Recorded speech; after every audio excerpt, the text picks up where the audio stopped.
Old dirt roads like those John Mayer travels can become like magnets. One wants to follow and find scenes, like this one from Kathy Moore in Rome. But at times we digress. An American goldfinch spotted by Diane Marshman in New Milford. How could you pass it up? The ordinariness of a mushroom is not so ordinary when you get closer, as Jill Burnham did in Why Lucy. Closer still, and things can get very interesting. Here's a sample from Teresa Schweppenheiser in Lenox Township. So interesting are these that before you know it, you have a crowd of onlookers making sure they don't miss anything. Kelly Caudle found a crowded overlook. Out here, for we who call old roads a home away from home, the mystery, the surprises never end. A capture here from Sherry Stevens. The start of a new day as seen by Sid Coons in Lancaster. More sun, more heat. It's summer after all. And there are times when the temperature becomes almost too much. Still, a beautiful day here in Orwigsburg, though, and David Halabura captured it. Perhaps a cooling off period would help. A little chilly water with a lovely topping, as seen here from Eileen Chorba of Beach Lake Can't Hurt. The beauty of summer makes for great watching, to be sure, as with Diane Beckett's capture. A full summer evening moon sent in by John, Jen, Kai, and Rye. Enjoy it while you can. The last morning at the beach from Patrick Snedeker in Ocean City. The end of summer now bearing down on us, as Jim Legg points out. Let's go take some pictures before nature shuts the whole thing down.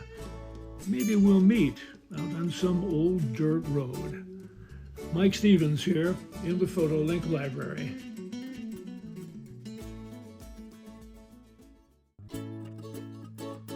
Avis Miller and Berwick had a proper title for this image. The Show in the Sky was the call for it. Can't see anything wrong with that. There are, however, many more summer signs to be seen. Here's one gone airborne, Flying Above the Ferns by Diane Marshman. A visitor intent on some free food. It's from Kate, who caught this little guy doing a severe case of breaking an entry. Another kind of intruder, one almost invisible, it's an image from Mike Turner. Along the same line, a colorful moment from Eileen Chorba at Beach Lake. Another comes from Gloria DeValis and Nicholson, a summer beauty for sure. From Jim Filipsky and Troop, proof that even rain can't quench the beauty of a summer flower. Beauty is what we're all about these summer days, captures aplenty. Like this one from Laura Seaves, makes for good viewing, especially when Old Man Winter comes calling. Here's a memory maker for sure. It comes from Richard Lieber. There's time for a bit of humor outside. Valerie Capozelli with an edition entitled Hitching a Ride. This image kind of took us all by surprise. Beth Nebius of Stonington sent it in. Just the beginning, the start of something new. Get up early enough in summer and you may find a treat waiting for you. Donnie Woodcock captured a misty amber morning. A sunset capture by Jim Legg wraps up yet another image that makes summer a picture-perfect season. Don't forget your camera next time you head out. No telling what you'll find. It is summer, you know. I'm Mike Stevens in the Photolink Library.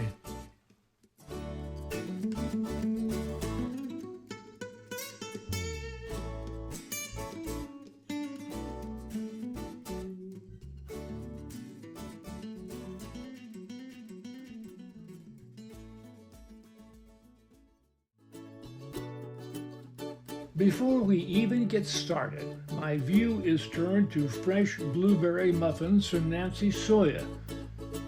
But when you get down to it, this is a seasonal sight. Anyway, I digress.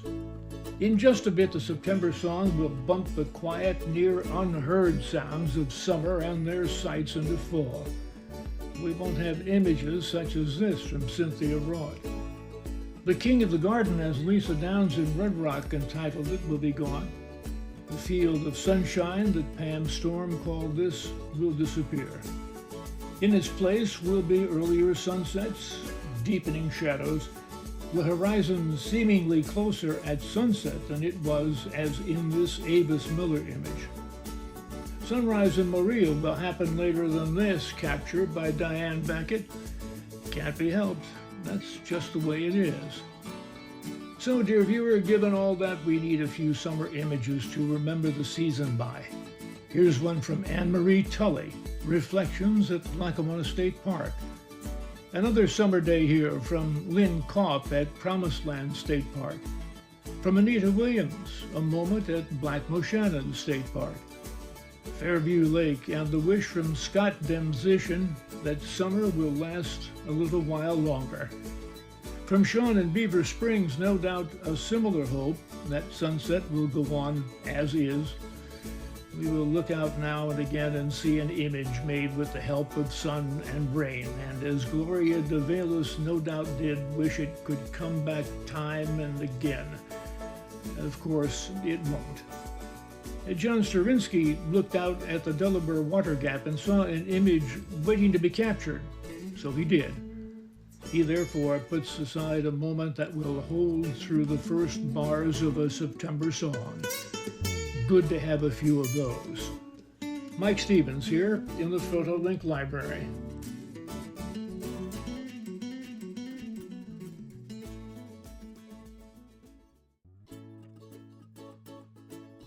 The colors of fall come in so many ways. Now, this Andrew Schechter offering from Berwick seems to be lacking in color, but few things are. There's generally a bit of color to be found, save perhaps at night. Even here, though, as we see in this capture from Cynthia Roth, you can find color. At times, we needn't look very hard or very far to find color. It can come in what Beth Holloway labels as majestic. Linda Dewell found a white egret in a tree. Not much color on this beauty, but quite a good bit surrounding it. At times, a bit of searching is needed. Here from Jean Rutledge, it appears we have company in our search, even if it is a foggy morning. And even on a foggy country morning, we are inclined to note some colorful beauty, as Gloria DeValis did here. At times, the beauty of a view becomes quite clear in moments. Jim Legg offers a passing group, the title here, Heading South, Stopover, which means they are coming and going, as Diane Marshman put it. They carry a good bit of color while looking at a lot more. The sign of another busy day was sent to us from Karen Ryder in Gouldsboro. Richard Liebert spotted a nuthatch and suggested there's nothing like it. I'd call that a pretty good observation. We wander through late summer days, watching the world change quietly but steadily before us. A monarch here from Sarah Chesbrow in Luzerne. The sun hangs above it all, caring not for the time of day, amply providing more color than we might imagine. This is from Avis Miller. From Jeremiah Manuel, our final image for the day, the sun is ready to begin its work anew. The sun lights up our world and allows us to begin another search for color, if we so choose. That is, one might say, a most worthwhile adventure. I'm Mike Stevens in the Photolink Library.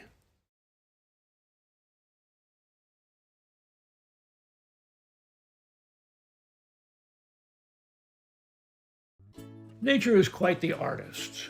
Here on this Karen Wright image is one example. The title is Mother Nature's Artwork. Quite accurate, I'd say. Rick accordingly sent along an image showing even broader brushstrokes. Nature is indeed an artist, one that does not mind sharing. A summer's worth of work goes into the making of some of these projects, like the one Bruce shows us here. All that time, but it is surely worth it.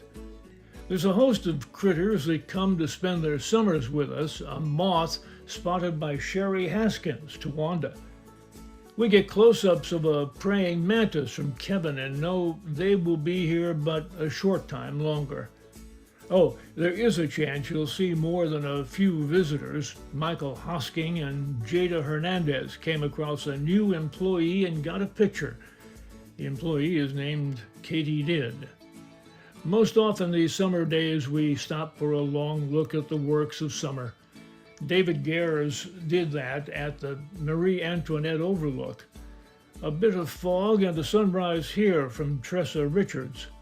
Nature at times fills the sky with clouds, as it did here in Wendy's North Scranton backyard. Once in a while it'll poke a hole in a cloud and put something into it, as here with Norm Barrett. Joy Santos caught a quiet day. Joy thought this sunset looked like orange lightning. Most of the time, though, nature is content to provide us with remarkable arrangements if we would only look up, as Sissy Steckel did here, a floating work of art. Nature is perhaps willing to cheat a bit and allow a project to be finished halfway, as it did with Chris Coons. Cynthia Rock offered a stormy sky capture, another example of the magnificent talent nature uses to create once-in-a-lifetime works. We will end here with a sunset at Crystal Lake in Susquehanna County after a rain, thanks to Robert Jones. It's a good place to think about what nature can and will create. All of it is worth a good long look. I'm Mike Stevens in the Photolink Library.